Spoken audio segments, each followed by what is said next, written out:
ओम शांति। आज हम जानेंगे कि मैं कौन हूँ।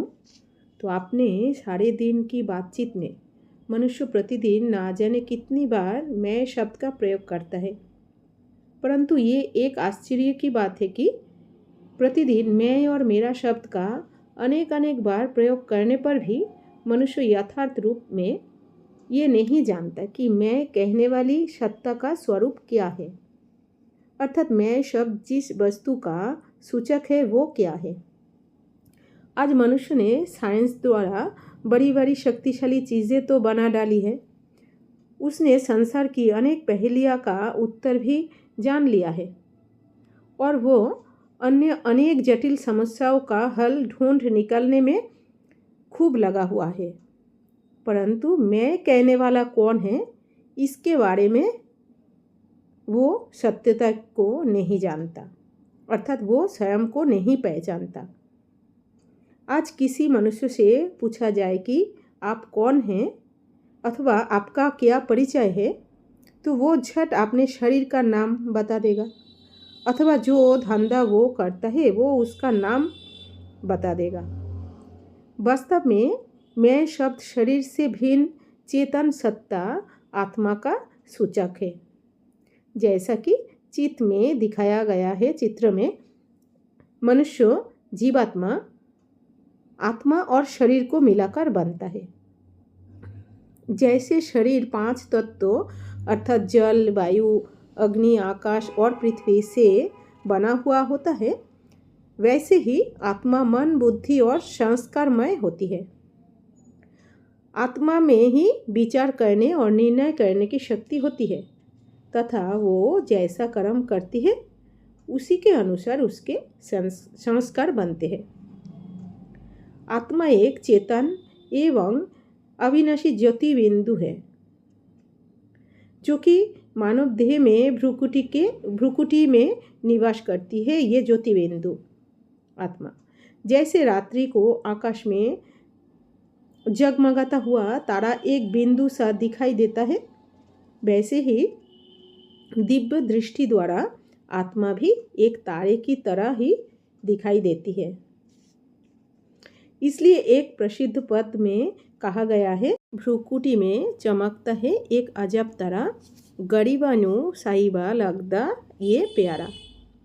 आत्मा का वास भ्रुकुटी में होने के कारण ही मनुष्य गहराई से सोचते समय यही हाथ लगाता है। जब वो ये कहता है कि मेरे तो भाग्य खोटे हैं, तभी वो यही हाथ लगाता है। आत्मा का यहाँ वास होने के कारण ही भक्त लोगों में यहाँ ही बिंदी अथवा तिलक लगाने की प्रथा है। यहाँ आत्मा का संबंध मस्तिष्क से जुड़ा है और मस्तिष्क का संबंध सारे शरीर में फैले ज्ञान तंतुओं से है।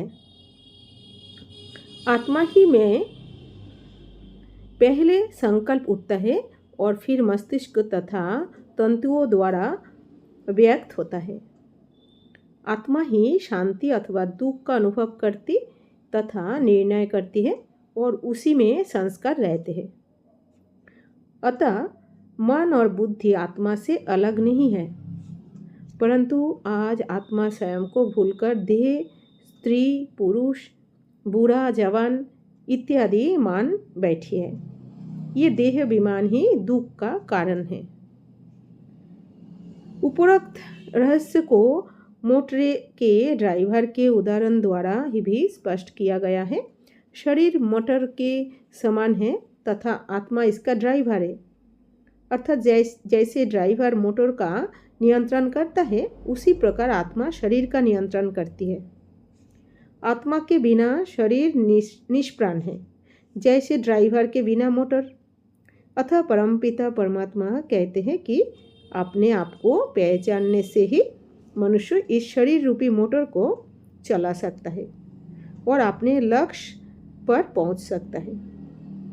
अन्यथा जैसे कि ड्राइवर कार चलाने में निपुण ना होने के कारण दुर्घटना या एक्सीडेंट का शिकार बन जाता है और कार और उसके यात्रियों को भी चोट लगती है, इसी प्रकार जिस मनुष्य को अपनी पहचान नहीं है वो स्वयं को दुखी और अशांत होता ही है। साथ में अपने संपर्क में आने वाले मित्र संबंधियों को भी दुखी व अशांत बना देता है। अतः सच्चे सुख व सच्ची शांति के लिए स्वयं को जानना अति आवश्यक है। और जानकारी के लिए आप प्रजापिता ब्रह्मा कुमारी ईश्वरीय विश्वविद्यालय के साथ संपर्क करें। ओम शांति।